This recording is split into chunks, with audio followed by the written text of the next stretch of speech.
s'inscrire à temps. Donc, Si Mohsin, malgré son aspect jeune, c'est un vieux. Donc, il a une vingtaine d'expériences dans le domaine de l'architecture et l'urbanisation des systèmes d'information. Il est certifié, il a tous les certificats qu'il faut en matière de systèmes d'information. TOGAF, ITIL, gestion de projet, CMMI, PMBOK, COBIT, ISO 27000XXX. Donc, il a tous les machins. C'est un spécialiste du développement et du web. Il a beaucoup d'expérience dans les télécoms, donc en tant qu'informaticien spécialisé télécom, banque assurance, agriculture. Et il travaille dans le cadre de ses missions d'urbanisation ou de schéma directeur. Il essaye de mettre comment dire, en cohérence le système d'information avec la stratégie de l'entreprise. Donc, c'est également un stratège d'entreprise. Il est CTO, Chief Technical Officer et partenaire de Agritata Consulting. Il est également investisseur et il s'intéresse au domaine de l'innovation. Il est également professeur. Il enseigne au niveau du système universitaire et il s'intéresse au fintech, au digital marketing et digital coverage et voilà, le digital marketing. Voilà.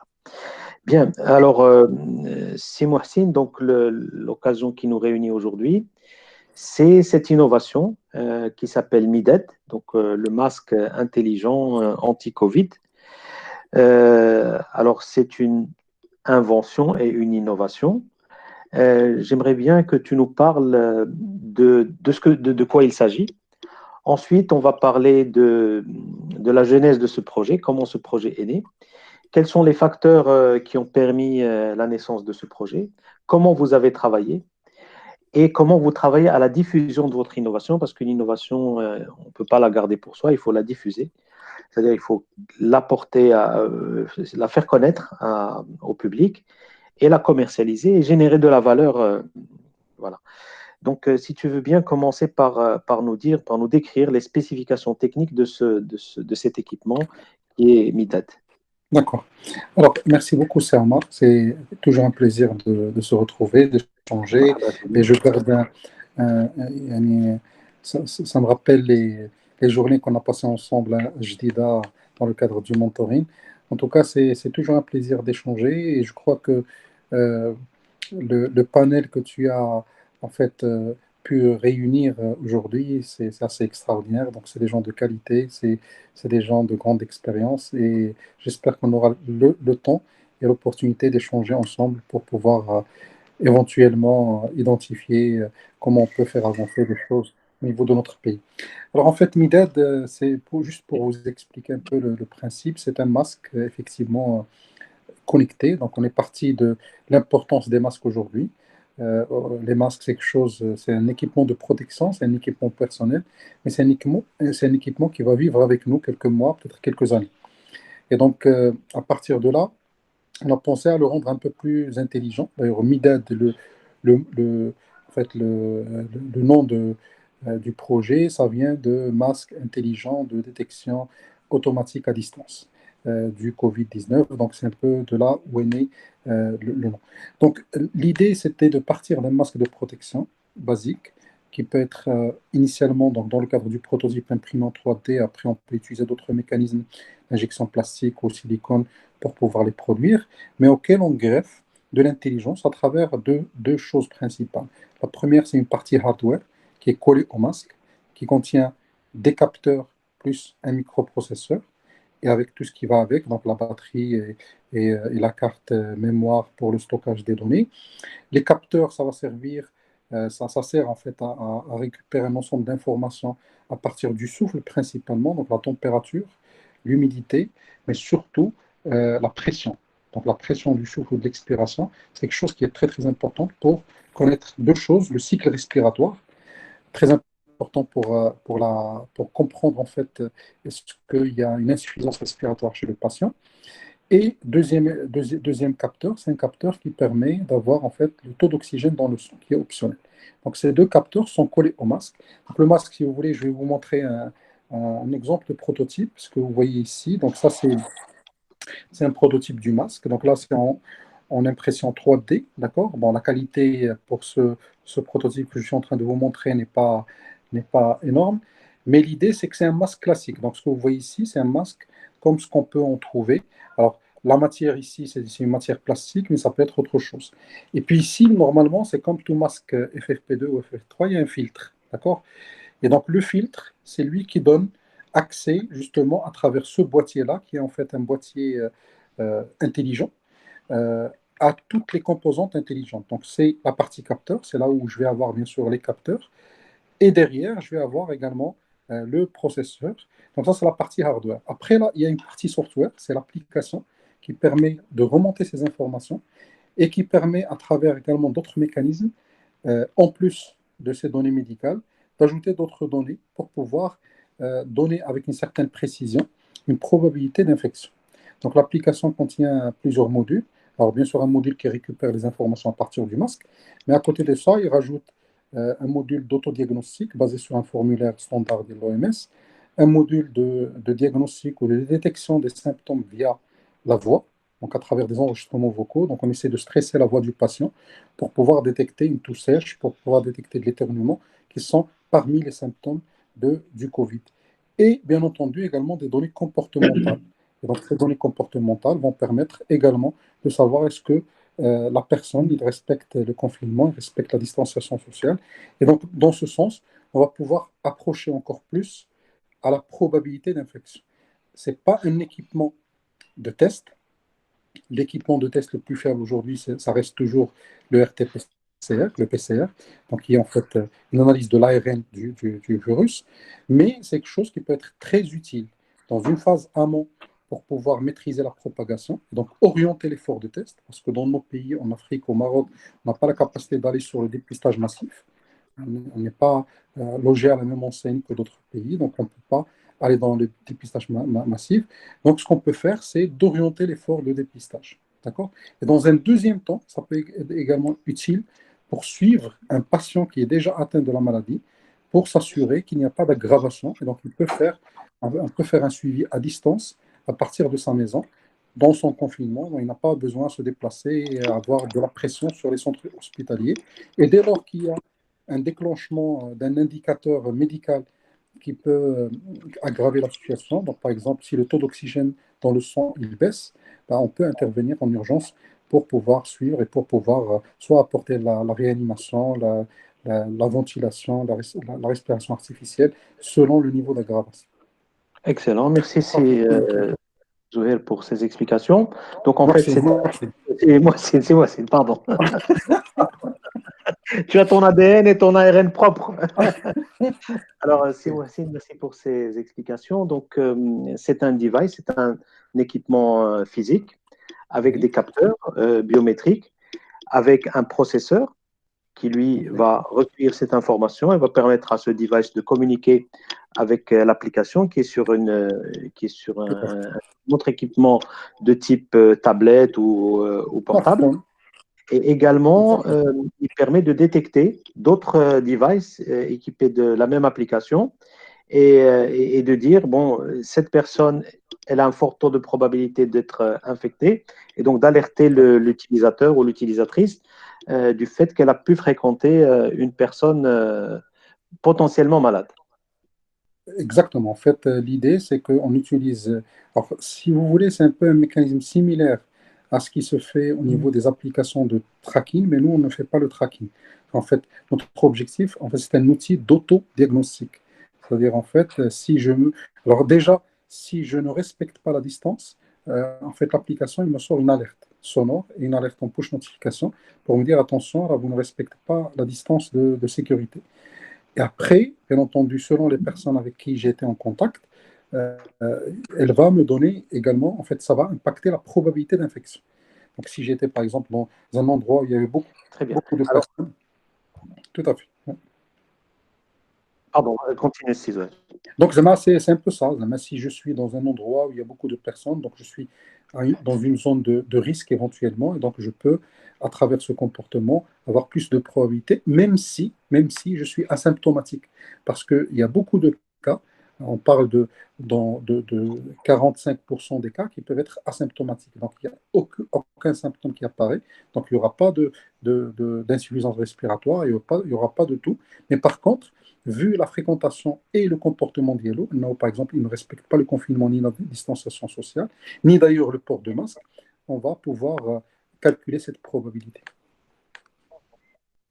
D'accord. Et je m'interroge un peu sur comment l'équipement peut détecter euh, physique entre personnes. Alors, en fait, le contact physique, il est détecté de deux manières. Soit à travers l'équipement lui-même, qui est équipé, en fait, dans le processeur, il y a du Bluetooth. Donc, ça utilise BLE, Bluetooth Low Energy. Et donc, il rentre en contact avec une autre personne qui a un équipement, généralement qui est un téléphone ou un autre masque, mais idéalement un téléphone, parce qu'un téléphone, il est équipé de Bluetooth. Si c'est activé, ben, il va détecter qu'il y a eu un rapprochement de ces deux personnes. Mais l'application elle-même, elle est munie de Bluetooth, et donc elle utilise BLE pour pouvoir détecter. Alors, il faut juste savoir une chose, c'est que Bluetooth, en termes de précision, il n'a pas une précision très forte. C'est en fait aujourd'hui, on ne va pas pouvoir détecter, par exemple, que la personne, il est à une distance de. Mais à travers l'intensité du signal, on peut savoir que, par exemple, il a été en contact d'une manière ou d'une autre à travers en fait, l'intensité du signal avec un nombre de personnes. Et donc, cette information va être également rajoutée aux informations qui remontent du masque pour s'assurer qu'on calcule une bonne probabilité. Qui me goûte ce qui me les patients qui sont asymptomatiques. Et donc, ça ne veut rien dire juste de détecter les symptômes. Il faut également pouvoir euh, prendre en considération le comportement de la personne. Excellent. Donc, et vous n'envisagez pas de coupler le device avec l'application Wiqayati qui est en train d'être développée actuellement et déployée? En fait, initialement d'ailleurs, juste par rapport justement à la genèse de l'idée, puisqu'on en a parlé, initialement on était parti sur une application de tracking. Parce qu'on a vu ce qui se faisait ailleurs, on a regardé le cas de Singapour, le cas de l'Union européenne, le cas de la Suisse. Il y a plusieurs protocoles qui ont été utilisés. Donc il y a Bluetrace pour Singapour, il y a un protocole DP3T pour la Suisse, ainsi de suite. Donc on est parti un peu de ça. Mais après, on a réorienté en fait le, le projet vers une logique beaucoup plus d'autodiagnostic. Parce que en fait, le problème avec les applications de tracking, c'est que les informations, ils sont récupérées, par la suite, ils sont remontés pour connaître les personnes fréquentées. Et en fait, à un moment ou à un autre, il y a beaucoup de questions sur la protection de la donnée personnelle. D'ailleurs, c'est encore un débat en France, en Europe en général. Il y a des pays qui ne veulent pas aller dans ce sens. Au Maroc, je crois qu'il y a eu un travail dans ce sens, à travers l'application du traitement. Maintenant, là, on a mis à disposition le code en open source, éventuellement, pour mettre à disposition les fonctionnalités si ça peut aider dans l'application du traitement.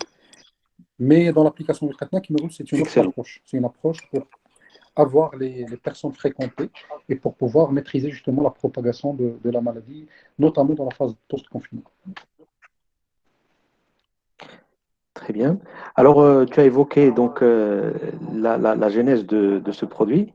Est-ce que tu peux nous raconter cette histoire? Parce que les histoires, c'est vraiment ce qu'on retient d'une invention et c'est ce qui est vraiment inspirant pour les personnes qui éventuellement veulent initier un projet. Est-ce que tu peux nous dire comment l'idée a fait son chemin? Alors, en fait, justement, très sincèrement, en fait,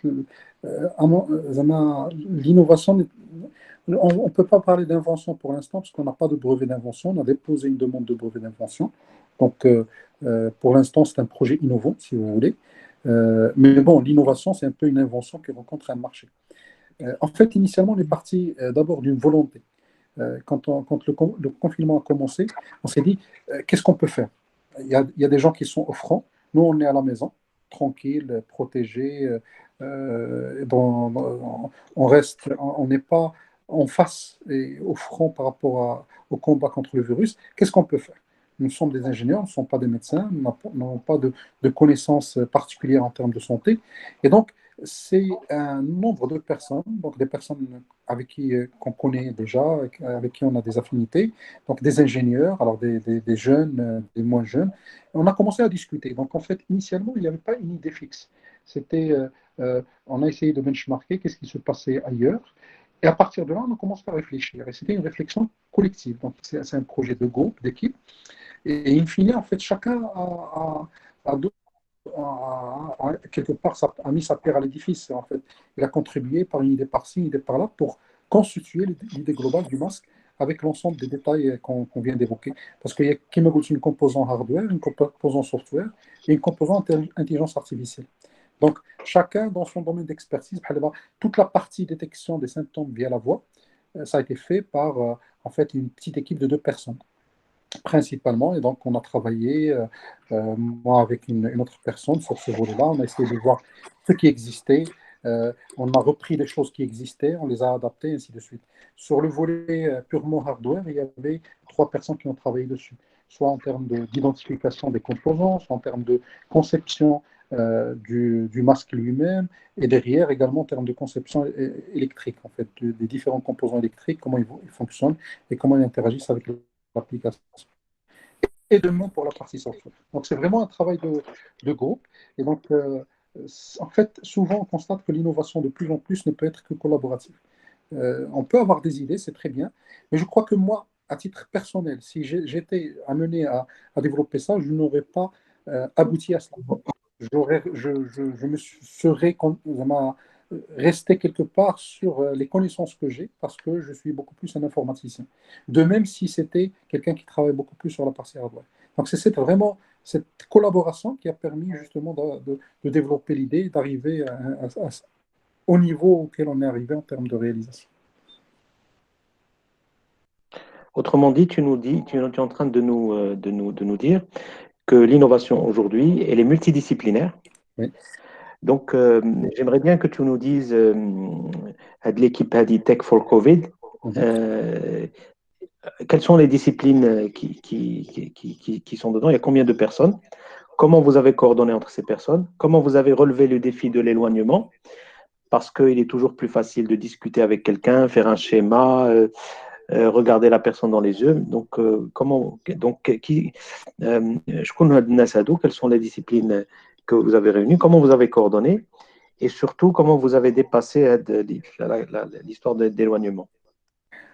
Alors, en fait, c'est une équipe d'à peu près 8 personnes. Donc, normalement, il y a un médecin qui nous a accompagnés depuis le début parce qu'on ne s'y connaissait pas. Il fallait quand même avoir un retour par rapport aux symptômes du Covid, leur occurrence, quels sont les indicateurs qui sont intéressants pour une équipe médicale, et ainsi de suite. Après, derrière, il y avait 3 ingénieurs sur la partie hardware, donc un senior et 2 juniors. Alors, chacun sa spécialité. Donc, il y a quelqu'un qui est beaucoup plus dans la partie conception avec la partie impression 3D. Il y a un autre qui est beaucoup plus sur la partie composants et donc en termes d'achat et d'approvisionnement. Et puis un autre qui est un peu qui gère un peu les 2 personnes. Il y avait la partie software. On avait là également deux, 2 ingénieurs. Et puis il y a une autre personne, un ingénieur également, mais qui est un doctorant, qui a travaillé sur la partie intelligence artificielle. Donc ça, c'est un peu l'équipe, si vous voulez. Alors comment on a travaillé concrètement? Donc, en fait, on a commencé par quelques réunions initialement pour voir l'opportunité. Donc, ça a commencé dès le confinement. On a fait 2, 3 réunions successives pendant 2 jours. Après, on s'est dit, il y a quelque chose à faire. Et donc, là, on a commencé vraiment à faire une réunion quotidienne. Donc, on avait chaque jour une réunion vers 21 heures. Ça durait 1 heure, 1 heure et demie, 2 heures des fois. Et donc, dans chaque réunion, on suivait l'avancement. Et derrière, en fait, à l'extérieur de la réunion, ben, les gens, ils travaillaient. Donc, il y avait des gens qui allaient. Alors, la plupart étaient en confinement dans leur maison.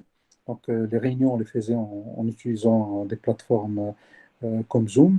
Et donc, on a travaillé pendant toute cette période à distance. Par contre, il y avait des personnes qui sortaient. Donc, il y avait la partie hardware qui nécessitait, par exemple, pour l'impression 3D, il fallait aller récupérer le modèle. Ça ne marchait pas, il fallait rectifier. Donc, il y avait beaucoup d'allers-retours. La même chose pour l'approvisionnement. Donc, les capteurs ça existait sur le marché, mais il fallait les récupérer. Il y a d'autres capteurs qui n'existaient pas sur le marché, donc on a fait une commande et ça nous est arrivé après quelques semaines. Voilà, donc il y avait tout ce travail. Bien sûr, le confinement représentait un challenge parce que c'était un peu difficile de travailler.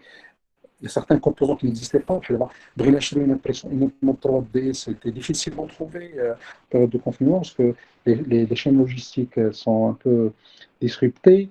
Euh, donc, on a dû travailler avec un prestataire. La même chose pour les capteurs. Donc, on a trouvé quelques-uns sur le marché, d'autres, par exemple, l'oxymètre, on n'en a pas trouvé, donc il fallait commander. Bon, c'était un peu difficile, mais on a maintenu une réunion chaque jour. Il y avait des réunions, week-end, jours fériés, tout ce que vous voulez. Bien sûr, il y a eu beaucoup de travail hors ligne, donc beaucoup de travail le soir. On s'échangeait des messages sur WhatsApp pratiquement chaque jour, même le soir, des fois 3 heures la nuit.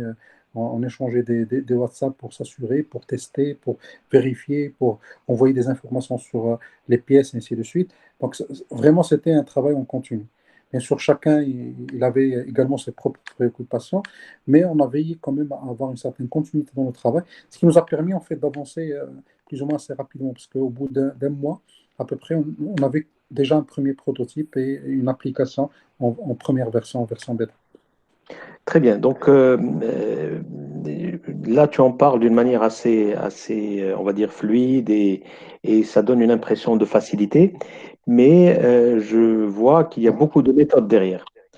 Alors, quelles sont les méthodologies que vous avez utilisées? C'est-à-dire pour générer l'idée, tester l'idée, prototyper, vérifier le marché, la réaction du marché, etc. Est-ce que tu peux, s'il te plaît, nous dire comment, vraiment, sur un plan méthodologique, si on Mhm. peut partir avec deux, trois idées sur la méthodologie pour innover. Alors, en fait, je crois qu'il y a des principes méthodologiques qu'on a utilisés. Premier principe, c'est l'agilité. En fait, on est parti sur une logique de daily scrum. Donc, la réunion qu'on tenait chaque jour, c'était une réunion où on se disait à chaque fois qu'est-ce qui a été fait, qu'est-ce qui reste à faire, quels sont les points de blocage. Donc là, c'est un peu comme ce qui se fait dans les méthodes agiles. Et ça, en fait, cette agilité, c'est ce qui permet à chaque fois de rectifier, d'adapter, de pouvoir rebondir quand il y a des blocages et surtout de s'assurer qu'on est performant en termes de travail. Parce que sinon, il peut y avoir des... Parce que si on n'avait pas tenu ces réunions quotidiennes, ça aurait été difficile parce que très rapidement, les gens se lâchent. Très rapidement, également, on peut avoir des points de blocage qui ne sont pas résolus et donc ça traîne et ainsi de suite.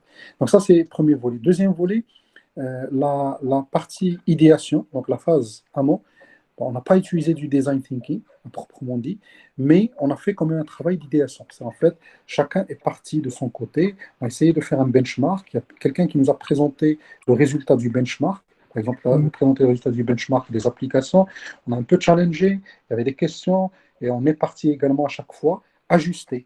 Et au fur et à mesure, euh, on ne s'est pas interdit d'apporter des modifications. Initialement, on est parti sur une application, mais à un moment donné, on a constaté que peut-être ça serait intéressant d'ajouter le masque. On a ajouté le masque, initialement, on a ajouté avec quelques capteurs, puis on s'est dit, ça peut être intéressant d'ajouter l'oxymètre. Et donc, au fur et à mesure, on développait l'idée, on ne s'interdisait pas de réfléchir un peu à out of the box. Et je crois que ce qui a aidé, moi, c'est très sincèrement, c'est la présence de jeunes au niveau de l'équipe. Parce que, bon, les gens qui ont bac plus 6 plus 10 plus...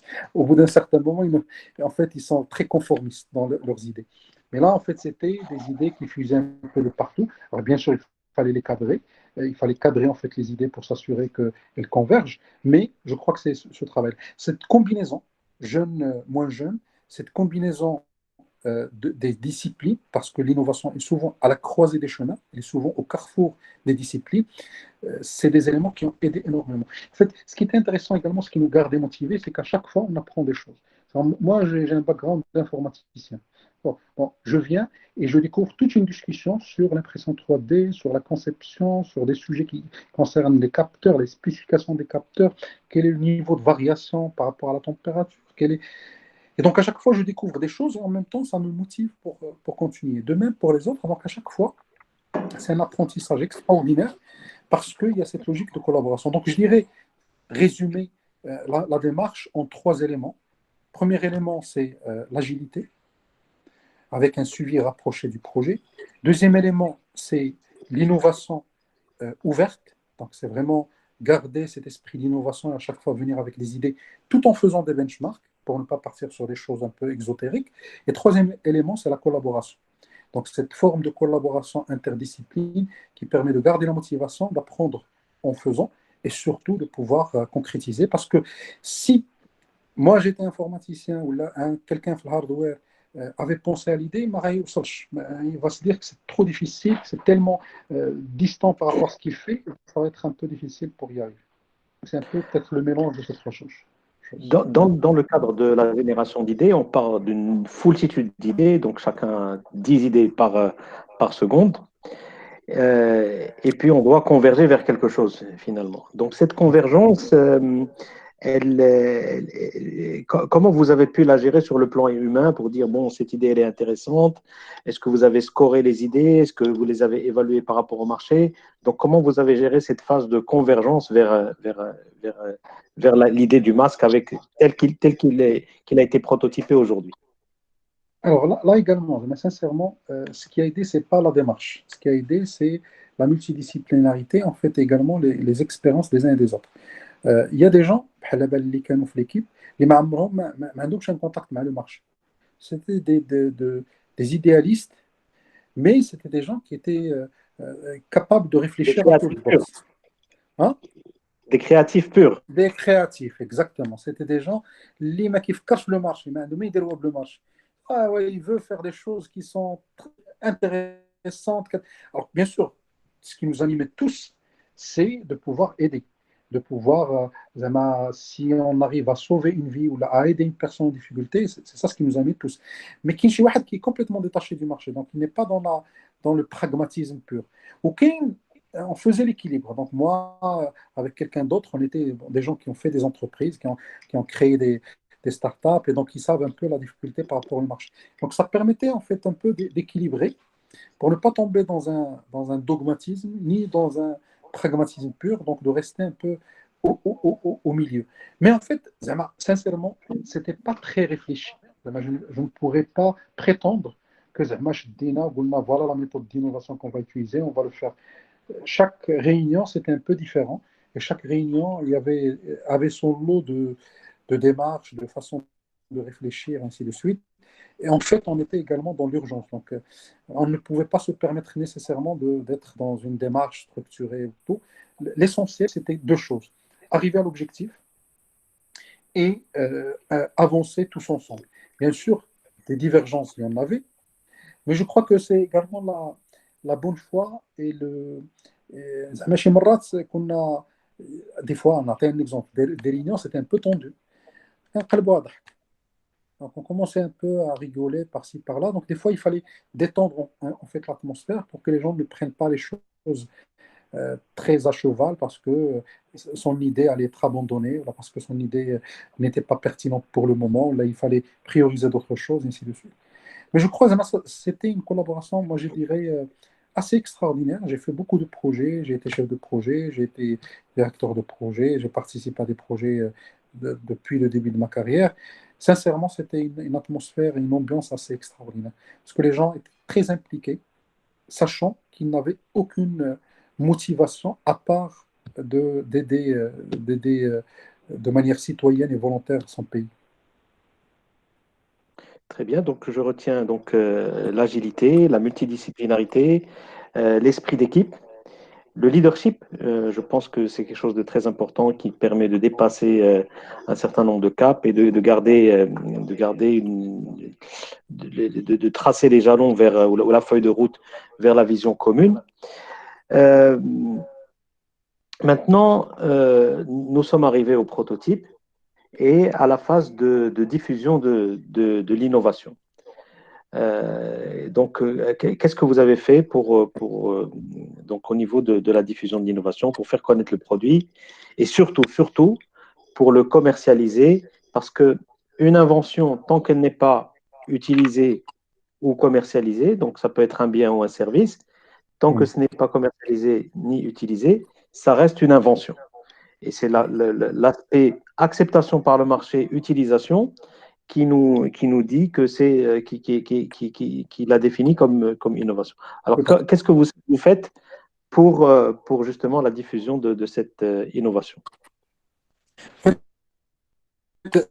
Tu as dit, en fait, l'innovation, c'est l'invention qui rencontre un marché. Donc, s'il n'y a pas de marché, ça ne sert à rien. Nous, en fait, la question du marché, on s'est posé un peu en amont. Et au bout de 3 semaines, on a en fait 2 personnes ont essayé de travailler sur le business model. Parce qu'il ne fallait pas quand même faire tout l'effort sans qu'on ait quelque part une manière de passer ça en mode industriel.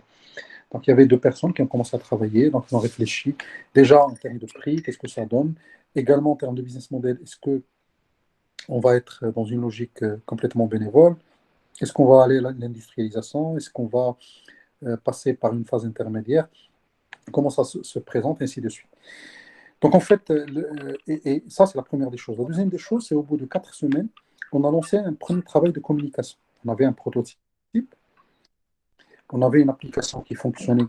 Alors elle n'était pas nécessairement à 100% aboutie, il n'y avait pas toutes les fonctionnalités qu'on avait prévues initialement, mais il y avait une application qui fonctionnait avec le prototype du masque. Donc on a essayé de communiquer, pourquoi? Parce que ça nous permettait d'avoir un feedback. Et donc ce feedback-là, il est très très important dans cette phase. Et donc c'est en fait en communiquant qu'on a commencé à avoir du feedback, alors du feedback positif comme négatif. On a eu des gens qui ont conseillé certaines choses, qui ont des gens qui ont dit, écoutez, le capteur que vous êtes en train d'utiliser, il est bien, mais par contre, en termes de précision, peut-être il faut choisir d'autres capteurs. Donc, on a essayé d'ajuster. Par rapport à la partie médicale également, donc il y a certaines spécifications médicales à prendre en considération. Donc, ça, c'est également un élément. Euh, donc, au bout des 4 semaines, ce qu'on a essayé de faire, c'est 2 choses. Alors, première des choses, bon, on a lancé la demande de brevetage parce qu'il faut protéger l'innovation, même si notre objectif n'est pas pécunier par rapport à cette phase du Covid. Donc, on a lancé le brevetage. On a lancé, à travers des appels à projets de recherche, le volet recherche éventuellement pour pouvoir continuer, parce que dans ces domaines-là, en fait, la recherche et développement doit être en continu. Donc, on a répondu à quelques appels à projets par rapport à la recherche. Et en parallèle, on a commencé à avoir des contacts avec des investisseurs pour voir comment on peut collaborer dans le sens de l'industrialisation. Parce que nous, on est bénévole dans cette phase. On n'a pas de fonds suffisants, par exemple, pour aller dans une logique industrielle, parce que la logique industrielle nécessite, c'est une logique capitalistique. Il faut une chaîne de fabrication, il faut de l'approvisionnement. Donc, c'est quelque chose qui va demander quand même de l'effort financier. Et troisième élément, on a commencé à rentrer dans le détail du modèle pour avoir un prix de revient, coût de revient pour le masque, pour qu'on puisse justement aller dans le sens de l'industrialisation. Et en même temps, on est en train de réfléchir aux différents scénarios possibles. Donc aujourd'hui, en fait, on a une bonne idée sur le scénario en fait, d'industrialisation. Donc, comment on se positionne? Est-ce qu'on se positionne en tant qu'industriel ou en tant que centre de recherche pour innover dans les produits industriels et après on laisse la main, on passe la main à un industriel? On a plus penché pour ce deuxième cas parce qu'aujourd'hui, on n'est pas. Alors, on est en phase de création d'une société dont l'objectif, justement, c'est de faire de la recherche, de l'innovation, de la réingénierie industrielle et qui travaille avec plusieurs industries. Et l'idée, c'est d'avoir des licences, en fait, une logique de brevetage avec des licences d'exploitation avec les industriels qui existent déjà. Pourquoi on a opté pour ça? Parce que généralement, on n'est pas sur des procédés complexes. Le masque, on n'est pas sur quelque chose d'extraordinaire. Le masque, c'est soit de l'injection plastique, soit de l'impression 3D. Les composants, c'est des composants qui existent.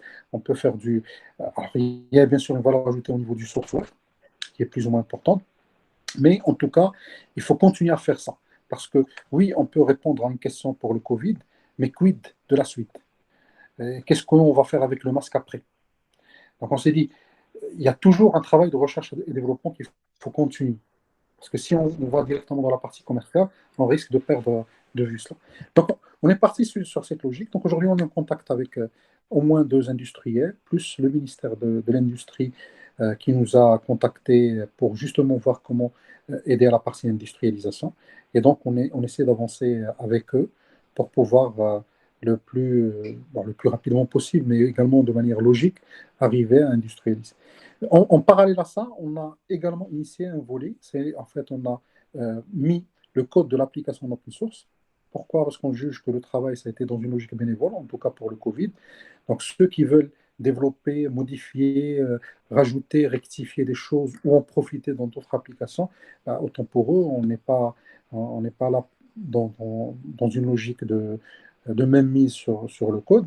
Et puis, on est en phase d'autorisation avec la CNDP pour pouvoir lancer l'application à proprement dite. Donc, on a initié la demande d'autorisation il y a quelques semaines. La CNDP était un peu occupée sur le volet Wekaitna, mais en tout cas, on espère avoir très rapidement l'autorisation pour pouvoir mettre l'application, parce que l'application peut fonctionner sans le masque. Ça, Très c'est bien. également un autre élément qu'on a essayé de faire pour ne pas être dépendant de la partie industrialisation. Magnifique. Donc, moi, je voudrais insister sur le fait qu'il s'agit d'open innovation, c'est-à-dire que ce n'est pas une innovation fermée et que de plus en plus, on va se diriger vers ce type d'innovation. D'ailleurs, tu m'en as parlé quand on préparait ce webinaire. Tu m'as dit que vous avez Mhm. utilisé des logiciels de l'EPFL et que le code que vous avez développé, il a été également mis en open source. Euh, Oui, voilà, est-ce tout à que fait. tu peux donner un peu plus de détails sur cet aspect d'open innovation?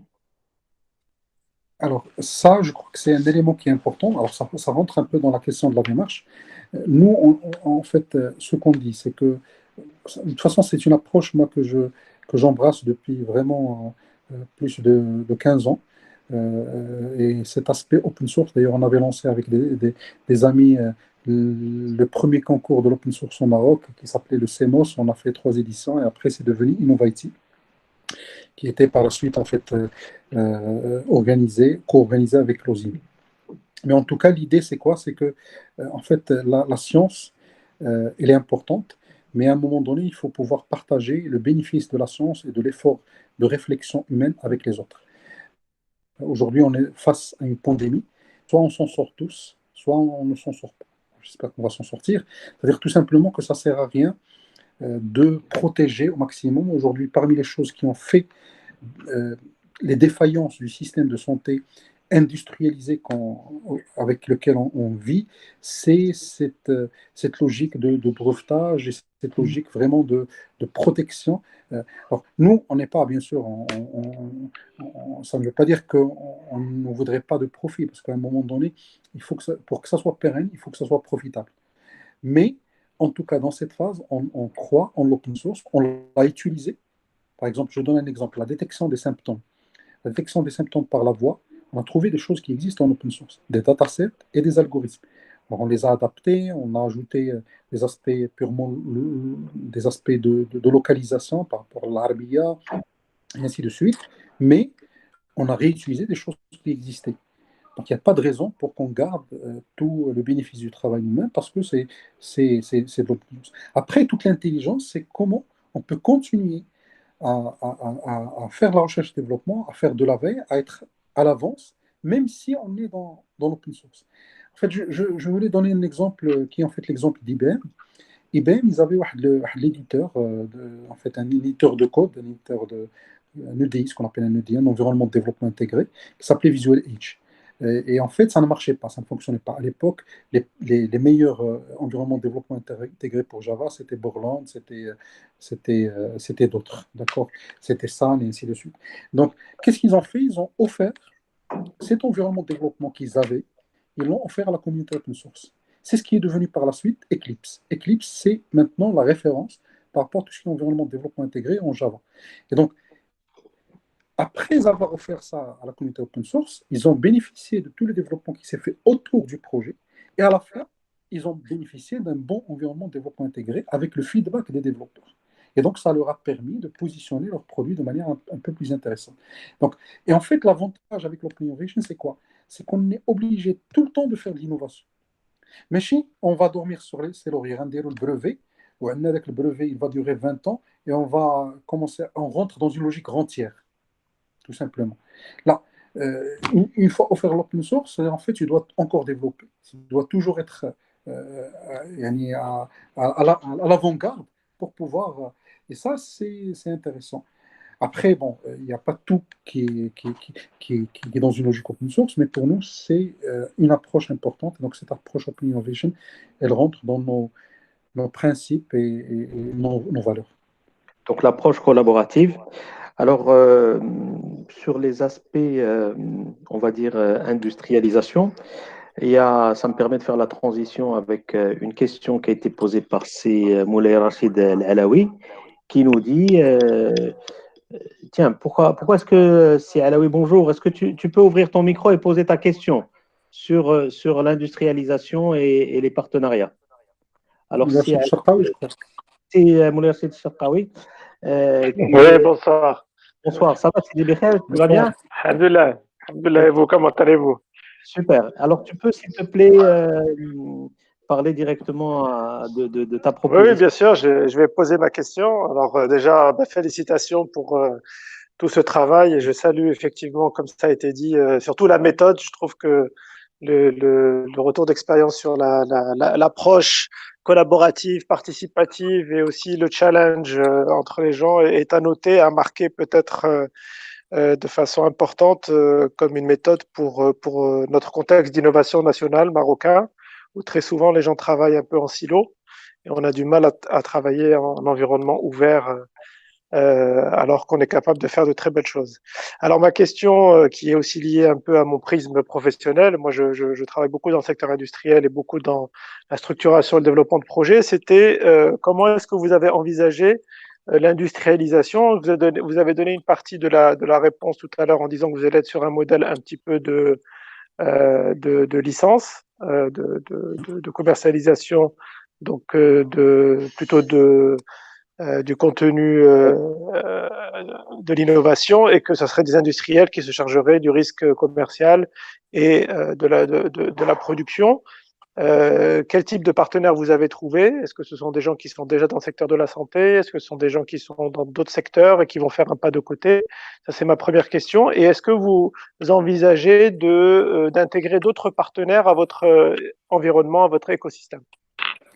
Alors, en fait, merci, mon Rachid. D'ailleurs, je crois que on s'était contacté sur LinkedIn et je crois que bon, c'est Exact. l'occasion de. Je crois que ça serait une bonne chose d'en parler. En tout cas, nous aujourd'hui, parce qu'en fait, on a été contacté par plusieurs possibles partenaires, donc que ce soit des investisseurs qui vont mettre juste de l'argent, soit des gens qui sont un peu à mi-chemin entre l'industrie ou qui marchent dans la santé, pas du tout dans la santé, donc des gens qui sont dans l'industrie mais qui veulent capitaliser sur leur savoir-faire, ou là des partenaires plutôt technologiques.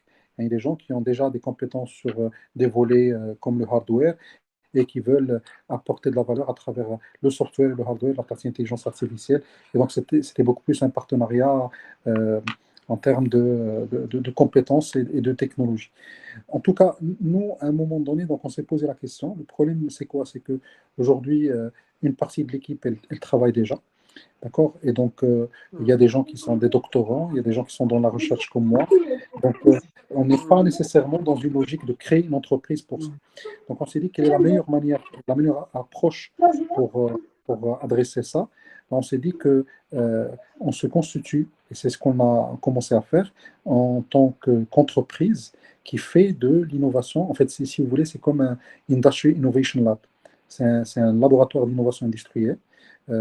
On travaille en prestation, euh, soit pour faire de la réingénierie de produits, pour un besoin de localisation.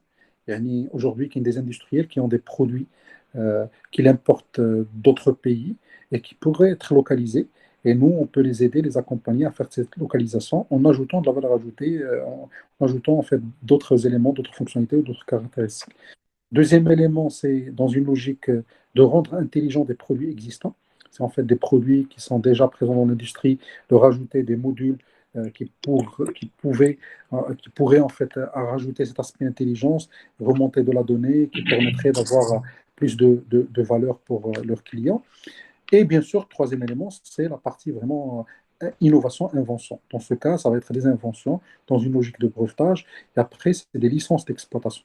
Et là, en fait, on n'est pas encore en phase d'un accord signé, on est en phase de discussion avec plusieurs acteurs, et en tout cas, on est ouvert avec d'autres acteurs dans cette approche-là. Pourquoi cette approche? Alors, pour deux raisons. Parce qu'on s'est dit, première des choses, pour le Covid, dès le départ, on a annoncé que nous, on ne cherche pas de gains euh, pour cette Immédiat. partie-là, immédiat. Donc pour l'immédiat et pour le Maroc. Alors, pour l'immédiat et pour le Maroc, on ne cherche pas de gains parce que notre objectif dès le départ était volontaire. Et on ne voulait pas faillir à ce qu'on s'est dit dès le départ en tant qu'équipe. Parce que c'est un travail d'équipe et ce n'est pas quelqu'un qui décide. Donc on a posé la question entre nous. On s'est dit, voilà, on reste sur une logique bénévole, non lucratif pour le Maroc, pour le Covid. Après, si c'est pour d'autres pays, bien entendu, un industriel ne peut pas faire du bénévolat. Il est obligé d'avoir des gains et c'est tout à fait normal. Donc là, c'est pour nous sans aucun problème. C'est une licence. C'est après, alors que ce soit une licence, soit de la sous-traitance, on peut être même dans une logique de revente ou de cession dès le brevet pour que l'industriel le porte à la plus grande communauté. Parce qu'en fait, là également, c'est une question de compétence. Moi, par exemple, je n'ai pas travaillé dans l'industrie. Ce n'est pas mon domaine de compétence. Je ne peux pas prétendre que du jour au lendemain, je vais me transformer, surtout après 40 ans, je vais me transformer en industriel. Ça pourrait être prétentieux de ma part. Donc, je préfère avoir un partenaire qui a la compétence, qui est déjà dans le sujet. Alors, soit dans la santé, idéalement dans la santé, parce qu'on croit, en tout cas moi personnellement, je crois que s'il y a des secteurs sur lesquels il faut qu'on se refocalise, ces trois secteurs, c'est l'agriculture, l'éducation et la santé. Parce que c'est vraiment le cœur métier de toute société. Tout le reste n'est que support par rapport à ces métiers-là. Et aujourd'hui, si on n'a pas la capacité à avoir en local, au Maroc, des, euh, des industries dans ces domaines-là et une compétence, une valeur ajoutée, je crois qu'on perd beaucoup de choses. En même temps, je crois qu'au Maroc, on a la capacité dans ces trois domaines de montrer de très belles choses au monde. Ça a été démontré pendant le Covid. Je crois que même pour l'éducation. Aujourd'hui, on a un système éducatif qui est placé parmi, pas nécessairement les plus performants. Mais en même temps, quand on regarde la performance de personnes formées par le système éducatif marocain à l'extérieur, on se rend compte qu'il y a des choses extraordinaires. Il y a des gens qui sont placés un peu partout dans le monde arabe et un peu dans le monde, dans les différentes compétitions qui existent, que ce soit des compétitions d'innovation, d'invention, des compétitions de start-up, des compétitions de tout ce que vous voulez. Et rien que dernièrement, on a vu ce que les Marocains du monde sont capables de faire. Donc, ça veut dire qu'on a toujours des choses à faire au niveau de l'éducation et au niveau également de l'agriculture. Donc, voilà, c'est un peu notre principe. Et en tout cas, on est ouvert à une collaboration avec n'importe quelle entité industrielle ou financière qui pourrait porter et partager ces valeurs. Alors, Merci pour votre réponse. merci, c'est Merci. Charqaoui. Merci. Monsieur Charqaoui a évoqué la question de la production et Monsieur Paul-Francis Tonnier du Cameroun a posé la question de la distribution. Donc, et je pense il souhaiterait vous poser une question concernant la distribution dans sa région. Oui, bonsoir. Bonsoir. Mais maintenant, Bonsoir. oui, maintenant vous êtes à la phase je ne sais pas si c'est encore un projet. Et quand vous allez pouvoir fabriquer des masques en quantité industrielle, comment est-ce que vous pensez les commercialiser en Afrique et subsaharienne, par exemple au Cameroun? Est-ce que ces masques seront à la bourse de tout le monde ou alors ça sera des masques pour des grosses fortunes? Parce que vous savez, des pauvres ont beaucoup plus besoin de ces masques. Comment vous entendez le faire? Oui, c'est très clair, pour Francis.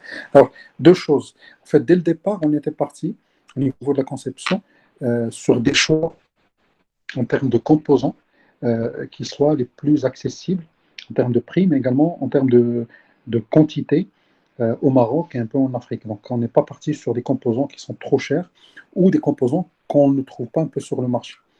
Pourquoi? Parce qu'on sait très bien que s'il y a une innovation dans nos pays, ça va être une innovation frugale. Il ne faut pas que ce soit de l'innovation qui va nécessiter des... Parce qu'on connaît nos sociétés, on sait... Et en fait, cette limite-là, c'est quelque chose qui peut apporter de la valeur à l'innovation, parce que l'invention est toujours née d'une nécessité. Donc cette nécessité, on l'a. Il faut juste... juste une petite parenthèse. Moi, je trouve qu'en Afrique, on a beaucoup plus de capacité d'innovation que dans d'autres pays. Parce que on a et on est dans le besoin et on se retrouve à devoir innover si on veut continuer à exister, si on veut pérenniser, si on veut continuer à suivre ce qui se fait. Maintenant, en termes de prix, comme j'ai dit, alors nous, on a estimé initialement le prix par rapport aux différentes composantes, par rapport à la main-d'œuvre. Donc, un prix produit fabriqué au niveau industriel à quelque chose qui ne dépasse pas les, euh, les 15, les 15 dollars, si vous voulez, ou 15 euros plutôt. Donc 15 euros, ça c'est une estimation, bien sûr, ça n'intègre pas le coût logistique, ça n'intègre pas les coûts de commercialisation, de marketing ou autre. On est parti vraiment sur un coût industriel. Sachant que c'est un masque qui est lavable, qui est désinfectable, qui est réutilisable. D'accord? Parce que, en fait, ce que j'ai oublié peut-être de le dire tout à l'heure, c'est que le boîtier HEDA, c'est un boîtier qui est détachable. Donc, c'est ce boîtier-là qui contient tous les composants électroniques. Après, derrière, il y a un filtre. Donc, ça, c'est le filtre typique qu'on retrouve dans les masques classiques. Et donc, il n'y a aucun problème à soit vendre juste le boîtier et le coller à des masques FFP2, par exemple, ou FFP3 plutôt, ou imprimer le masque. D'accord. Nous, aujourd'hui, sur la phase d'industrialisation, on est prêt. On est au 3e prototype. L'application, elle fonctionne avec toutes les fonctionnalités nécessaires. Donc, aujourd'hui, on est prêt à la phase industrielle. Bien sûr, la phase industrielle va demander 2 choses. Elle va demander un premier niveau d'homologation parce que ça doit passer par un comité éthique pour l'homologation médicale. Et ça, on est en train d'y travailler. Donc, on attend dans les 2 semaines peut-être qui viennent ce travail-là de test. Et deuxième des choses, ça nécessite un industriel ou un investisseur qui va donner de l'argent qui va apporter le fonds nécessaire ou qui va être en partenariat pour pouvoir produire en masse. Bien sûr, quand j'ai parlé de prix, c'est par rapport à 1000 unités. Si c'est plus, peut-être le prix va être un peu moins. En tout cas, ça va dépendre. Donc, nous, aujourd'hui, on se dit que dans les 2 mois à venir, selon nos perspectives, on pourra avoir suffisamment en fait, peut-être une ligne de production industrielle. S'il y a une industriel qui a déjà une ligne de fabrication et le matériel nécessaire, on peut mettre en place avec lui tout ce qu'il faut sur 2 mois pour avoir une production en masse. Et donc, à partir du moment où on va avoir une production en masse, d'abord, ça va être destiné, bien sûr, au marché local pour avoir un feedback et également pour tester et tout, et pour s'assurer que les gens sont capables d'acheter et tout, et ça fonctionne sans aucun problème.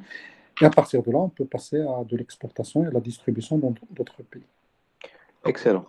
Alors, il y avait une question qu'a posée la dame de Nutris Maroc excusez-moi, je n'ai pas retenu votre nom, sur le fait de désinfecter, la façon de désinfecter le masque et sur sa durée de vie.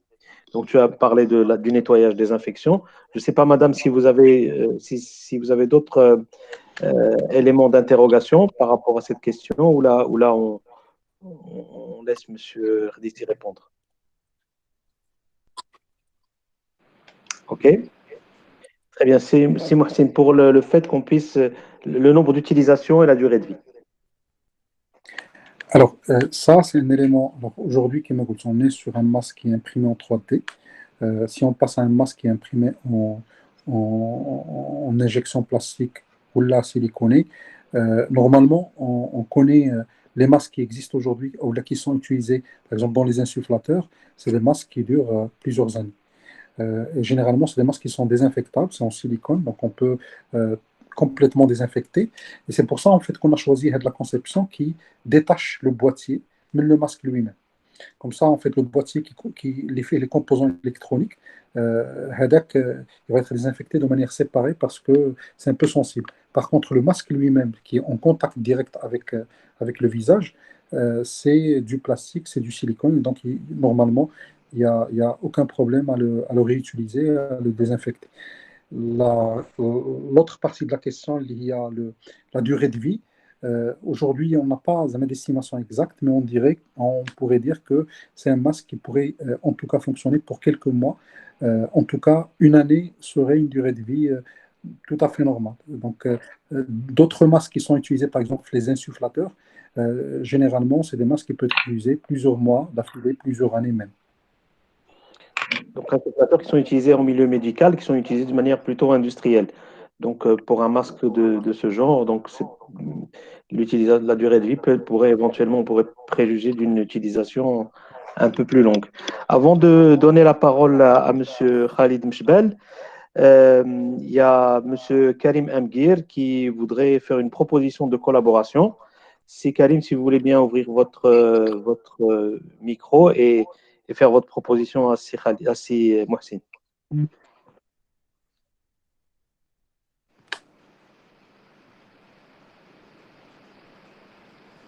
J'ai l'impression qu'il n'entend pas. Très bien. Donc, c'est Khalid Mchbel. Vous voulez poser votre question? Oui, allez-y. C'est Karim Mguia, excusez-moi. Bonsoir tout le monde et Awashir Mbroka. Ouais, merci.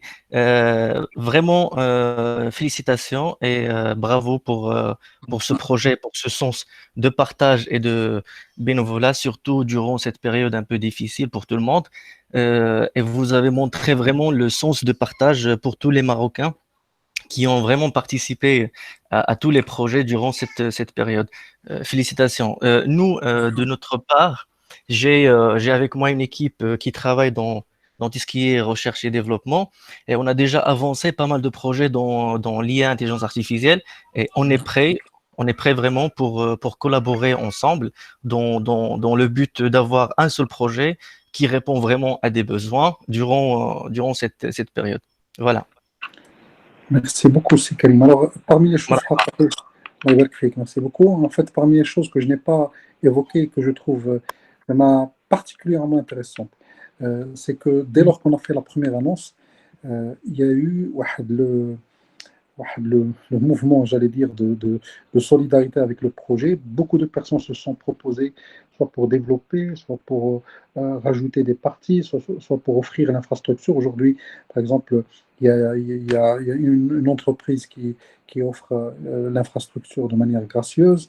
Il y a des gens qui se sont proposés pour la partie test de sécurité là également. Donc, sincèrement, et tout ça de manière vraiment bénévole. Moi, je trouve que c'est assez extraordinaire.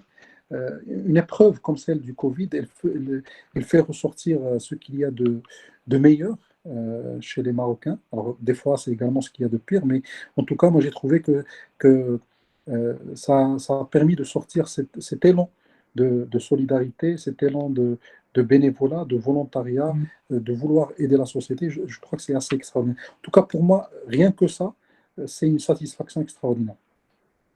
Par rapport à la proposition, effectivement, il y a beaucoup de choses à développer encore sur la partie intelligence artificielle.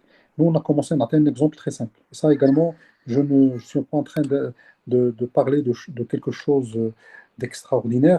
Là, on a commencé par la détection des symptômes. D'accord? Ce qui nous intéresse par la suite, c'est de passer à ce qu'on appelle la détection de biomarqueurs vocaux. Alors, qui sont des maladies qui ont ce qu'on appelle, en fait, qui ont un impact sur la voix. Et donc, on peut détecter des patterns vocaux. Bien sûr, il faut avoir le dataset. Ça, aujourd'hui, on n'a pas encore accès à un dataset. On a essayé de faire un premier travail sur la base de vidéos qui existaient sur YouTube et de choses qui étaient partagées. Mais ce n'est pas un dataset suffisamment fourni pour pouvoir travailler sur ça. Ça, à lui seul, c'est un sujet très intéressant parce que ça permet en fait d'avoir un moyen de test ou de diagnostic, si ce n'est pas du test, assez bon marché, basé sur l'intelligence artificielle. Donc ça, c'est un sujet de collaboration. Après, il y a d'autres sujets de collaboration, notamment pour compléter cette gamme de, en fait, les différentes fonctionnalités de détection. Par exemple, en utilisant les images des scanners pulmonaires, ce qu'on appelle l'autodensitomètre, le CT scan, et détecter directement sur avec la photo de sida les, euh, les impacts sur le poumon. Ça, bien sûr, ça peut être utilisé dans une phase un peu plus avancée et pas dans la phase amont. Il y a d'autres possibilités de collaboration. En tout cas, je suis à votre disposition et je peux vous envoyer en fait mon adresse email et on peut effectivement échanger pour voir ce qu'on peut faire ensemble. Sachant qu'il y a d'autres besoins également qu'on a identifiés, notamment maintenant le respect le port du masque, la distanciation sociale, choses sur lesquelles il y a des choses qui existent et sur lesquelles on peut faire de l'amélioration pour apporter des solutions industrielles, notamment post-confinement. Très bien, merci beaucoup. Et ça nous intéresse bigement. Et juste pour information, aujourd'hui, on fait partie du groupe Teamwheel Consulting, dont je gère aujourd'hui la filiale marocaine. Et j'ai avec moi trois personnes, dont une qui a déjà un chercheur en sa troisième année de doctorat. Et on est déjà en plein sujet sur l'intelligence artificielle. On vient de sortir quelques déjà prototypes qui sont dans ce sens. Pas vraiment dans le même métier ou le même secteur, mais c'est toujours l'intelligence artificielle à l'aide des bases voilà, vocales ou reconnaissance faciale. Ouais, c'est ça. Donc, on vient de sortir quelques produits. Je les ai déjà postés sur mon post LinkedIn, mais ça nous intéresse bigement vraiment de participer dans le cadre voilà, bénévole. Et je reviens juste à ma question que j'ai posée tout à l'heure, si vous me permettez, parce que j'ai pas assisté dès le départ. J'ai entendu que c'est le Bluetooth qui permet d'activer ou de détecter un peu les personnes à côté. Est-ce que le fait d'avoir cet élément, le Bluetooth, n'est pas un blocage pour ce projet? Alors, en fait, nous, on ne détecte pas les personnes, on n'identifie pas et ce n'est pas notre objectif. C'est en fait, initialement, on était parti sur une logique d'identification des personnes dans une logique de tracking. Mais Mbed, on a pivoté et on a décidé qu'on ne veut pas faire du tracking parce que c'est un sujet qui est beaucoup plus critique et ça va être porté au niveau du ministère de la Santé, en tout cas au niveau du gouvernement. Donc, on se limite à détecter le niveau du respect de la distanciation. C'est-à-dire, en fait, la personne, dès les personnes qui sont à côté, ils respectent plus ou moins la distance, indépendamment de l'identité. En fait, on ne cherche pas à avoir l'identité d'une autre personne, donc il n'y a pas ça. Le volet, en fait, selon, alors là, on détecte des terminaux, on ne détecte pas l'application elle-même. C'est en fait les gens qui ont un terminal Bluetooth qui sont à proximité. Bien sûr, il faut que le Bluetooth À soit condition actif. qu'il soit. C'est ça. Est-ce que cette condition, parce que souvent le Bluetooth n'est pas activé sur tous les terminaux. المشكل هو هذا. Bon, aujourd'hui, les moyens qui existent au niveau du téléphone pour pouvoir détecter ces éléments-là, il y a Bluetooth et GPS. GPS en termes de précision n'est pas sur un niveau de précision. En plus, ça pose une grande question également de données personnelles, parce que là, c'est de la donnée de localisation. Alors que Bluetooth, il n'y a pas la donnée de localisation, donc on ne connaît pas la personne Finken ou la CADA, mais ça permet au moins d'avoir une idée sur wesh, il est un environnement. euh, et là, en fait, là également, en fait, on sort un indicateur. Ce que j'ai oublié peut-être de dire, c'est qu'en fait, l'ensemble des indicateurs qu'on est en train d'évoquer, ils sont regroupés dans un framework multifacteur qui permet de calculer la probabilité d'infection. Et donc, euh, le facteur qui est associé à la partie respect de la distance, en fait, la partie comportementale, c'est un facteur qu'on initie à une valeur, le poids de une valeur, avec le poids il est dynamique. Et ça c'est parmi les choses qui sont un peu, par parenthèse, dynamiques. C'est-à-dire, en fait, on a plusieurs facteurs médicaux, comportementaux, environnementaux, et chaque facteur a le poids, avec le poids il est dynamique. Donc, au fur et à mesure, on réajuste. Et donc, avec le facteur comportement, il est effectivement la précision n'est pas bonne et ça ne va pas donner au fur et à mesure, le poids il aura une casse. Et donc, du coup, c'est les autres facteurs qui sont. Mais en tout cas, ça, c'est ce qu'on a découvert. Après, s'il y a une autre technologie qui permet de faire ça autrement, on est preneur. Mais ce qu'on a découvert, même d'ailleurs dans les applications, le cas de Singapour, le cas de Robert, le cas des P3T, c'est toujours soit Bluetooth uniquement, exclusivement, soit du Bluetooth avec du GPS. Alors, sachant que même si le GPS est suffisamment précis, il faut une très bonne couverture satellitaire et quand on est dans un lieu confiné, ben, il perd de sa précision. Alors, je voudrais, avant de passer à Madame Israoui, c'est Khalid Mishbel qui voulait poser une question. Merci, c'est Omar. C'est Khalid. Alors, je commence par réitérer mes félicitations à Mohsin pour ce travail magnifique et brillant. Et j'insiste sur ce que vous avez dit, c'est Omar, sur l'aspect leadership qui, à mon sens, est la pierre angulaire et le facteur clé de la réussite de ce travail, car c'est pas évident d'avoir une équipe à bord qui est multidisciplinaire. On a des académiques, des chercheurs et des gens qui sont orientés, comme a dit Mohsin, un produit idéal, et mixer ça avec une fibre entrepreneuriale pragmatique. J'imagine aussi, Mohsin, que c'est un travail qui a été fait avec des ressources très limitées, avec beaucoup de contraintes techniques et logistiques. Donc, pouvoir avoir un livrable, le délai, donc c'est un travail qui mérite toute notre admiration. Encore une fois, félicitations. Merci beaucoup. J'ai quelques questions purement techniques par rapport au masque. Moi, je suis dans le métier, donc je vends des masques comme ça depuis 13 ans aujourd'hui. C'est trop bien. Donc, ma compréhension, c'est le nom du lieu de votre travail, s'il vous plaît. Pardon? Vous pouvez dire le nom de la société où vous travaillez? Moi, je travaille à 3M. C'est un fabricant justement de masques. Je suis directeur, entre autres, de département safety. Donc, c'est parmi les produits que je vends. Je voudrais juste apporter quelques... En matière d'innovation, il y a cassé des... C'est la référence mondiale de l'innovation, 3M. Oui, on peut dire. Mais ils ont les moyens. Contrairement à les contraintes, le travail brillantissime qui a été fait. Donc, ce que je voulais dire, que normalement, ce que j'ai compris, c'est que le masque en lui-même, c'est une pièce spatiale. C'est un demi-masque qui, normalement, doit se faire en élastomère ou en silicone. Ce sont les deux matériaux avec lesquels se fait le masque. C'est une pièce spatiale qui doit garantir un certain niveau d'étanchéité, rendre le visage assez hermétique. Et sur lesquels, normalement, on doit mettre des filtres en fonction des contraintes du milieu. Dans le cas échéant, ça doit être un filtre FFP2 ou un filtre FFP3 pour maximiser un petit peu la protection. Et auquel l'équipe de Mohsin a rajouté la composante software et l'intelligence pour avoir un certain nombre de data. Alors, première question, c'est est-ce que Mohsin, vous avez pris en compte l'aspect normatif? Parce que ce genre de masque, il doit être conforme à la norme EN 166, je pense. Donc, c'est une question. Donc, peut-être que vous avez déjà considéré ça dans votre étude, mais pour pouvoir vendre, commercialiser un produit pareil, avec la nomination FFP2, FFP3, surtout dans le milieu de santé ou le milieu industriel, il faut que ça soit conforme à cette norme. Ça, c'est numéro 1.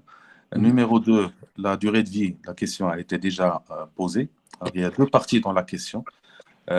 On doit cerner déjà la durée de vie du masque lui-même. Donc, il faut définir un protocole de désinfection. Et je pense que c'est des protocoles qui sont déjà définis par les instances compétentes dans chaque pays, les centres épidémiologiques ou les ministères, etc. Et après, il faut revenir toujours le filtre, parce que le filtre, c'est la partie consommable. Est-ce que dans votre conception du produit, vous avez pensé à faire un filtre qui est compatible seulement avec votre masque, ou votre masque serait compatible avec tous les filtres FFP2, FFP3 qui sont disponibles sur le marché? Donc, je vais peut-être me limiter à ces deux questions techniques, parce que jusqu'à maintenant, sur l'aspect pratique, je n'ai pas encore pu visualiser ou imager l'utilisation du masque. Donc, si à la fin, vous pouvez donner juste un exemple concret d'utilisation, est-ce que c'est dans un hôpital? Est-ce que c'est juste les patients qui doivent le mettre pour être protégés et détecter les autres? Est-ce que c'est les médecins? Ou c'est un masque à usage domestique que je pourrais éventuellement donner à mes enfants quand ils partent à l'école, provided que tous les autres élèves portent le même masque et qu'on aurait un ensemble de données à collecter à la fin. Et merci. Merci beaucoup, Cheikh Khalid. En tout cas, merci beaucoup pour les questions très précises et très. Je crois que ça peut être également des éléments d'ajout, d'amélioration par rapport à ce qu'on a fait. Donc nous, effectivement, on a fait un travail d'ingénierie, d'accord, avec bien sûr un médecin derrière. La partie normative, on commence à la toucher. Alors il faut juste savoir, c'est que nous, on ne parle pas de FFP2 ou FFP3, on dit que si un masque dans la norme FFP2 ou FFP3, le boîtier, en fait c'est la partie intelligente, peut éventuellement se greffer. Les deux boîtiers, aujourd'hui, on est arrivé à l'avoir avec un poids qui est maîtrisé, plus ou moins, donc 65 grammes. Et donc, il peut être greffé à un masque existant, soit directement, soit c'est un truc portable. En fait, c'est un truc qui peut être, qui peut être utilisé dans la poche, mais qui se connecte avec le capteur qui est intégré au masque. Parce que le capteur le plus important qui doit être intégré directement dans le masque, c'est le capteur d'humidité, de température et de pression. L'oxymètre, une autre norme, parce que généralement, c'est une pince qui donne le doigt pour en fait mesurer. Je suppose que ça fait donc je ne suis pas médecin.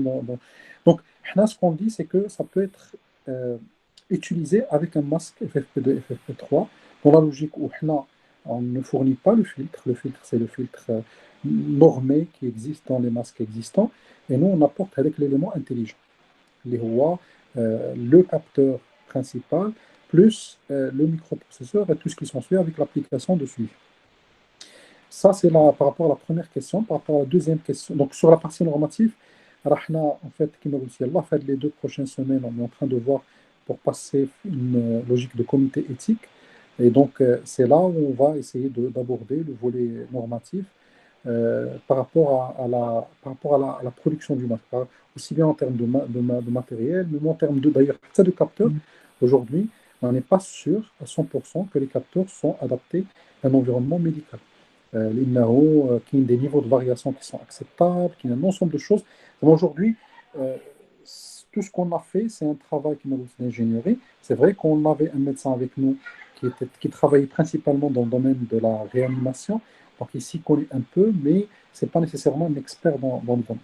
Deuxième élément, c'est par rapport effectivement au filtre. Donc nous, comme j'ai dit, c'est peut-être la première réponse, elle répond peut-être à la deuxième également question. C'est en fait aujourd'hui, notre objectif, c'est pas de réinventer les filtres, c'est de réutiliser des filtres existants qui respectent les normes en vigueur, donc les filtres de masques, des filtres FFP2 ou FFP3. Excellent. Oui, pardon, continue. Je voulais juste donner la parole. Ouais. Vas-y. Il y avait une dernière question sur l'usage. Alors, clairement, déjà par rapport à la durée, comme j'ai dit aujourd'hui, on n'a pas fait un test et ça va dépendre fortement de la matière dans la phase industrielle. Parce qu'aujourd'hui, on fait de l'impression 3D, mais l'impression 3D, c'est juste pour les prototypes. Donc, ce n'est pas la matière qui va être utilisée dans la phase industrielle. Donc, fort probablement, comme vous l'avez dit, ça va être du silicone ou une autre matière correspondante. Et donc, la durée de vie, elle va dépendre également de ces éléments. Parce que la durée de vie de la partie hardware, on la connaît, mais c'est l'ensemble qui doit être testé en termes de durée de vie. Pour la dernière question sur l'usage, en tout cas, nous, on ne conçoit pas que ce soit un usage généralisé. L'objectif, ce n'est pas que ça devienne un masque qui va remplacer les masques chirurgicaux, là, les masques, les bavettes classiques, ou là, les masques FFP2, FFP3. C'est beaucoup plus un truc un peu spécialisé, alors soit pour des personnes à risque, soit pour le suivi médical de personnes infectées. Ça peut être un dispositif de télémédecine, comme j'ai dit, et donc on peut suivre, le cas échéant, un patient qui est déjà infecté pour s'assurer qu'il n'y a pas d'aggravation. Donc au lieu qu'on fasse qu'il soit en fait en centre hospitalier, on réduit la charge des centres hospitaliers dans sa maison. D'ailleurs, une bonne partie des personnes infectées sont asymptomatiques, donc par exemple, je me par rapport à ça. Et en fait, on suit à distance ces différents signes vitaux. Et dès lors qu'il y a une aggravation, là, un regain de radar, on peut avoir une intervention d'urgence via les équipes médicales. Donc ça, c'est les deux usages qu'on voit. Donc un usage pour des personnes à risque et un usage pour des personnes déjà infectées pour un suivi à distance. Et bien sûr, là, c'est des personnes infectées à faible risque. Mais chez les personnes qui ont des difficultés respiratoires ou là, qui ont des maladies cardiovasculaires qui doivent nécessairement être... Donc c'est vraiment en phase 2. Mais si en phase 3, qui ont une insuffisance respiratoire, alors il peut être d'ailleurs combiné. Même la conception qu'on avait initialement faite peut être combinée à un mécanisme d'un insufflateur, ou là, de la ventilation non invasive. Excellent, merci. Je ne sais pas si j'ai répondu. Merci, c'est Mohsen. Merci beaucoup, Mohsin. Mais en tout Madame cas, il y a Misraoui, d'autres remarques, je crois que ça permettrait d'améliorer ces Khalid. Pardon? Avec des propositions. S'il y a d'autres remarques ou des choses, je crois que je n'ai pas nécessairement répondu parce que je ne suis pas quelqu'un du métier, vous avez certainement plus Anna, d'expérience. je rajouterai si Mais s'il y a des Mohsin, une seule chose. Anna, je vais communiquer mon numéro de téléphone. Je suis à disposition pour aider pour l'aspect technique volontiers, Anna, volontairement. avec très grand On peut se plaisir. contacter, je peux vous assister je peux vous donner beaucoup d'autres informations qui peuvent vous aider à rendre le masque beaucoup plus pratique. magnifique, merci pour votre générosité, Khalid. On va peut-être donner la parole à Madame Israoui qui avait une question, une deuxième question. Tfadla, Madame. Bonsoir à tout le monde. Merci beaucoup, Monsieur Maxime, pour la présentation. Vous m'entendez? Parfaitement. Oui, je vous entends. Oui, donc j'avais une question.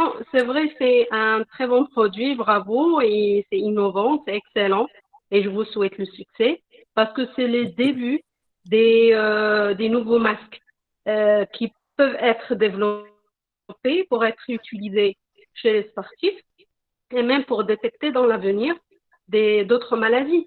Et même ils peuvent être utilisés dans des usines où il y a beaucoup de gens, donc où il y a plus que 300 personnes qui travaillent ensemble. Qu'est-ce que vous pensez? Est-ce que c'est possible ou non? Alors, je crois que la question est très pertinente. Et effectivement, nous, comment on a vu la chose, c'est un premier travail. Alors, on a pensé pour le Covid pour aider, mais alors, le principe le masque est très valable pour beaucoup de maladies respiratoires, éventuellement également pour des sportifs, parce que aujourd'hui, les sportifs, au-delà du masque, aujourd'hui, les sportifs, là, ils portent des bracelets connectés, ils portent des équipements connectés, justement pour pouvoir suivre leur performance. Ça peut être également intéressant. Et alors, par contre, par rapport à la partie sur les usines, je crois que c'est pas nécessairement adapté. Alors, ça peut être, il y a d'autres mécanismes qui vont être un peu plus intéressants. Les usines, je crois que Bluetooth n'est pas toujours le meilleur choix. On peut avoir des choses sous forme de bracelet RFID avec un suivi ou des caméras avec de l'intelligence artificielle pour détecter la distance ou pour détecter le port de masque. Il y a d'autres types d'équipements qui peuvent être très intéressants d'ailleurs. En fait, je crois en quelque chose. Je crois qu'aujourd'hui, si on a des équipements existants, on peut leur apporter de l'intelligence avec une partie software, avec une partie intelligence artificielle. Comme un exemple, et ça, c'est des choses qu'on a testées, c'est des caméras existantes, les caméras de surveillance qui couvrent les usines, les ateliers, qu'on peut utiliser en récupérant en fait, le flux de la caméra. Ça, c'est qu'on a déjà testé avec l'algorithme qui a été mis en open source par Baidu et qui permet en fait de détecter le port de masque. À partir du flux caméra, s'il y a un non-respect du port de masque, là je ne parle pas du masque connecté, je parle d'un masque classique. Ça peut être également utilisé si on réduit le coût. Ça peut être utilisé également pour justement avec le respect du port de masque à long terme. Un détecteur de proximité peut être utilisé dans ce sens. Donc il y a plusieurs idées d'évolution. Je crois que les idées que vous avez présentées peuvent être très pertinentes dans ce sens. On avait pensé dès le départ à une utilisation pour d'autres maladies, parce qu'il y a des maladies qui nécessitent un suivi respiratoire, un suivi du SPO2, et ainsi de suite. Donc, c'est des choses qui peuvent... Et qui toujours une maladie au Maroc, donc la tuberculose, pour laquelle il y a des devices qui existent, notamment avec la COICA, donc une forte collaboration avec la COICA autour de la tuberculose, et surtout pour vérifier la discipline du malade à prendre ces médicaments, mais également avec l'oxymètre, évaluer le volume respiratoire, etc., et l'efficacité des soins. Ça peut être aussi une application. Je pense aussi à une autre application, c'est Mohsin, et j'étais un peu sidéré malheureusement par le fait que le ministère de la Santé nous dise, au début de la pandémie, nous ne faisons pas suffisamment de tests parce que nous n'avons pas suffisamment de laboratoires. Et Madame travaille dans le secteur de la santé et la nutrition animale, secteur dans lequel j'ai travaillé également un certain temps.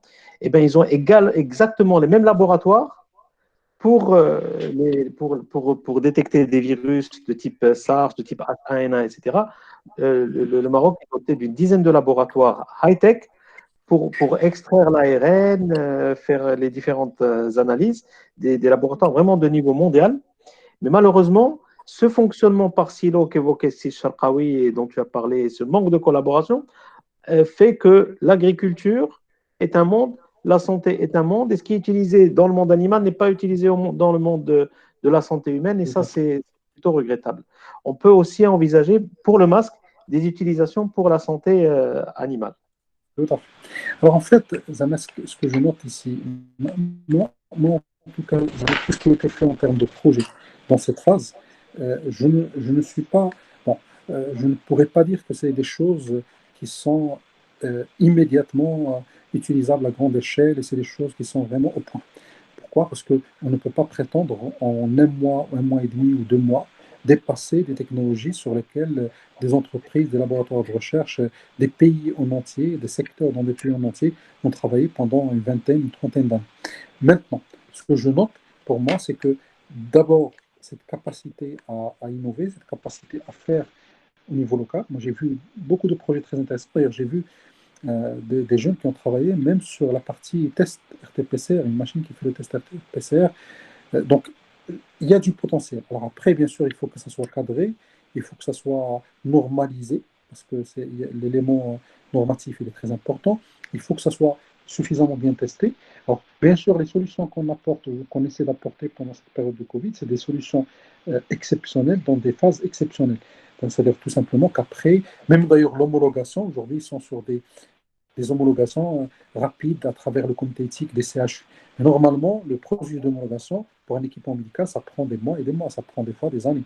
Même le processus d'ailleurs de brevetage, le brevetage au Maroc, c'est un processus qui peut prendre 12 à 18 mois. Donc, il faut quand même savoir garder en fait, la mesure de la chose, mais je crois que ce qui est intéressant ici, c'est cette capacité à faire des choses, cette capacité à faire intégrer plusieurs domaines, comme tu l'as bien dit, c'est Amar, c'est en fait à pouvoir profiter d'innovations qui existent dans des domaines industriels ou informatiques et les appliquer dans un domaine comme la santé. Je crois que c'est cette compétence, cette capacité et cette façon de travailler qui est importante pour pouvoir aller de l'avant et pour pouvoir justement apporter de la valeur ajoutée dans un domaine aussi critique et aussi important que la santé. Très bien. Ben, pour conclure et ouvrir sur quelque chose d'un peu plus général, quelles recommandations tu ferais aux autorités publiques pour protéger le capital immatériel national, puisque nous avons des jeunes qui sont très, très créatifs et très inventifs, très innovants. Mais malheureusement, il y a toujours je ne dis pas qu'il y a toujours, mais souvent, il y a des obstacles d'ordre bureaucratique, administratif, qui font qu'une innovation aujourd'hui, si on tarde à la breveter au Maroc, on va tarder à la breveter à l'international et on risque de perdre l'avantage concurrentiel qui en découle. Donc, quelles recommandations tu donnerais à tout cet univers qui gère les données, qui gère les brevets, la protection de la propriété intellectuelle? Qu'est-ce que tu donnerais comme recommandation pour conclure? Alors, à mon sens, en fait, bon, je crois qu'il y a plusieurs choses à faire. Aujourd'hui, vraiment dans les prémices de quelque chose, on essaie d'entrevoir un avenir où on peut relocaliser, on fait plus confiance. Moi, je dirais que l'élément majeur dans une économie pour développer une technologie, pour développer la recherche et le développement, c'est l'élément confiance. Donc, il faut qu'on puisse faire confiance les uns aux autres. Donc, les autorités publiques vis-à-vis des entrepreneurs, les entrepreneurs vis-à-vis des chercheurs, les chercheurs vis-à-vis des acteurs de l'écosystème, et ainsi de suite. Cette confiance, aujourd'hui, on en manque fortement, et je crois que c'est parmi les éléments qui font qu'aujourd'hui, on préfère aller chercher quelque chose d'ailleurs, aller importer un produit qu'on pourrait éventuellement développer en local. Donc, il y a cet élément de confiance qu'il faut qu'on développe tous ensemble. Et donc, il y a un autre élément qui, à mon sens, est corollaire de cette confiance, c'est commencer à ouvrir les données. Parce que tout ce qu'on a dit sur l'intelligence artificielle, l'intelligence artificielle, c'est un moteur. Son carburant, c'est les données. Aujourd'hui, il y a beaucoup de données qui peuvent être mises à disposition, qui peuvent être mises dans une logique ouverte par le gouvernement, par le ministère de la Santé, par un ensemble d'acteurs, et qui vraiment gagneraient à être mises à disposition Et je crois qu'il peut y avoir beaucoup d'innovations qui partent de là.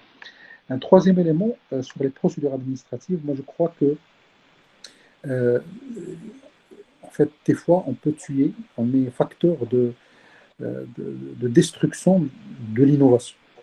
Déjà, l'école, elle détruit l'innovation. L'école, aujourd'hui, par le système éducatif dans lequel on vit, ça détruit toute la capacité à penser différemment. Et ça, malheureusement, on en arrive avec des diplômés, des ingénieurs qui ont perdu toute volonté à innover et toute capacité à innover. Après, il y a toute la machine bureaucratique, alors aussi bien dans l'État, mais également dans le privé. En fait, il faut qu'on laisse le minimum euh, aux gens, en termes de temps, en termes d'effort, en termes de capacité, à aller faire des choses qui sont différentes. Ça va être de toutes les manières quelque chose de critique pour la nouvelle génération. Aujourd'hui, la nouvelle génération, c'est très simple. S'il ne trouve pas un environnement favorable, il va partir. On l'a vu avec des ingénieurs dans le domaine informatique qui sont partis en masse les 2 dernières années. Donc aujourd'hui, si on veut garder ces compétences, il faut qu'on leur ouvre ce champ d'innovation, mais également qu'on les accompagne. Donc là, c'est le rôle de tous les acteurs. Moi, à mon niveau, j'essaie de faire des choses avec des jeunes sur des startups par rapport à un périmètre que je peux maîtriser, financièrement, mais également technologiquement. Mais je crois que tout un chacun est responsable dans ce sens, et notamment les banques. Aujourd'hui, les banques, ça a été dit à plusieurs reprises, ne jouent pas le jeu par rapport à ce volet-là, innovation. C'est vrai qu'ils font des hackathons, mais souvent, c'est des hackathons avec شوية de غريبة ou petit pain, شوية de العصير, et on s'arrête là. Il n'y a aucun projet qui en ressort, il y a très rarement des projets qui en ressortent, ou très rarement des innovations qui en ressortent. Et puis, dernier élément, à mon sens, c'est l'élément humain. Et là, ce que j'allais dire, en fait, ce que j'ai déjà dit à plusieurs reprises et que je continue de dire, il faut donner un peu plus de pouvoir aux jeunes. On ne peut pas réfléchir, résoudre les problèmes de l'avenir avec les solutions du passé. On ne peut pas attaquer le challenge du futur avec des méthodes du passé. Donc il faut qu'on puisse, aujourd'hui, les différentes hiérarchies, aussi bien au niveau du public, mais également du privé, parce qu'une bonne partie du privé, c'est les entreprises familiales, l'accès des jeunes pour prendre des décisions et pour orienter la décision. Et souvent, quand on est face à ces innovations, il faut laisser un peu de chemin aux jeunes. Parmi les choses que je n'ai pas dites par rapport au travail, au fonctionnement de l'équipe, c'est que même si des fois on savait que ça n'allait pas marcher, en fait, on privilégiait d'encadrer les jeunes et qu'ils s'expriment très ouvertement, qu'ils aillent au bout de leurs idées. Et ces apprentissages qu'on fait dans ce sens sont beaucoup plus importants que toutes le cadrage qu'on peut faire, et on va arrêter ce potentiel d'innovation qu'ont les gens. Voilà, avancer un peu peut-être pour résumer, mais en tout cas, je crois qu'on a du chemin à faire, mais on a également beaucoup de potentiel, et cette épreuve nous a montré tout ce qu'on peut faire quand on met de côté l'écosystème, parce qu'il y a l'écosystème, il y a l'écosystème, et quand on met de côté les intérêts personnels des uns et des autres, qu'on essaie de travailler pas en silo, mais dans une logique collaborative, et avec un suivi et un objectif commun, et en partageant les mêmes valeurs.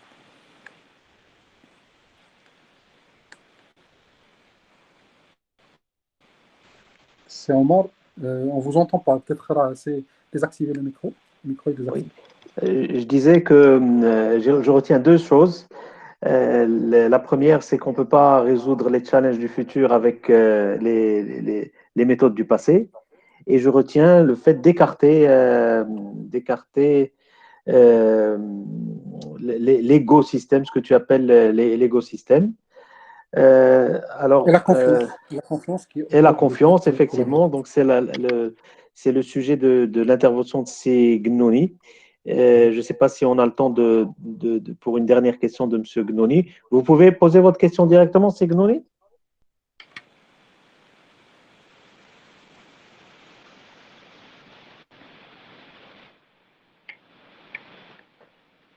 Alors, Gnoni, je ne sais pas s'il m'entend, mais en tout cas, il parle de cette question de confiance. Il dit, je crois que notre société souffre d'une crise structurelle de confiance. Qu'est la crise d'une crise structurelle, qu'est la crise de confiance Qu'en pensez-vous? Donc, tu as donné ton avis. La confiance, c'est quelque chose de très important. Et malheureusement, le système Maroc fonctionne plus sur la méfiance que sur la confiance. Et si on veut innover dans un cadre de collaboration ouverte, il va falloir développer ce que les gens qui étudient l'innovation appellent la co-opétition, donc compétition et collaboration. Donc, la compétition collaborative, la collaboration, l'innovation ouverte. Voilà, donc tu voulais dire quelque chose, fait, Cyril?